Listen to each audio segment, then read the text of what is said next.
La présentation.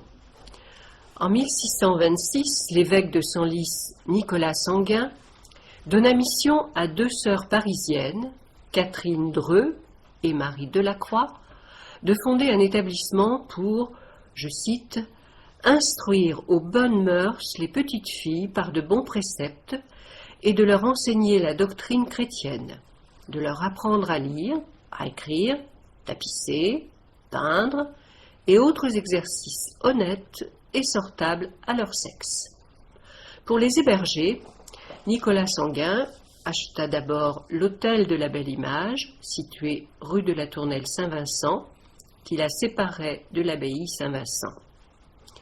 Cette énième installation d'un établissement religieux à cet endroit de la ville déclencha la colère des échevins, les conseillers municipaux de l'époque, soucieux de préserver la vocation artisanale du quartier et de prévenir toute faillite chez les tisserands. Mais par sa force de conviction et de puissants moyens financiers, le prélat réussit cependant à installer le monastère consacré par le pape Urbain VIII sous le nom de Présentation de Notre-Dame. En 1633, le vénérable père Ursin de Péronne, architecte et fabricier, c'est-à-dire conseiller dans la construction des églises, va bâtir un côté du cloître et un dortoir.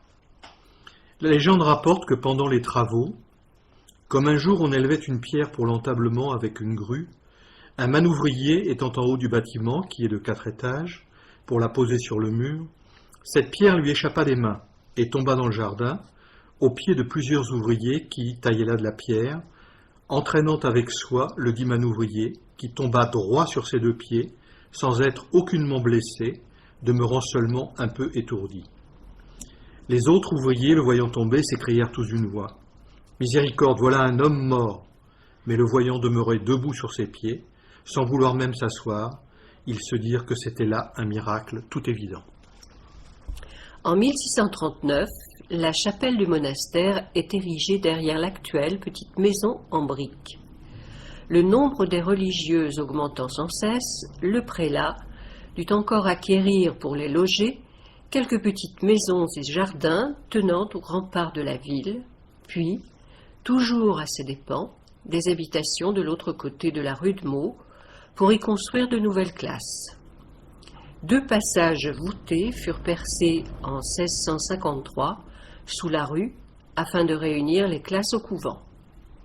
L'activité de la présentation cessa à la Révolution, les religieuses furent chassées et la chapelle détruite.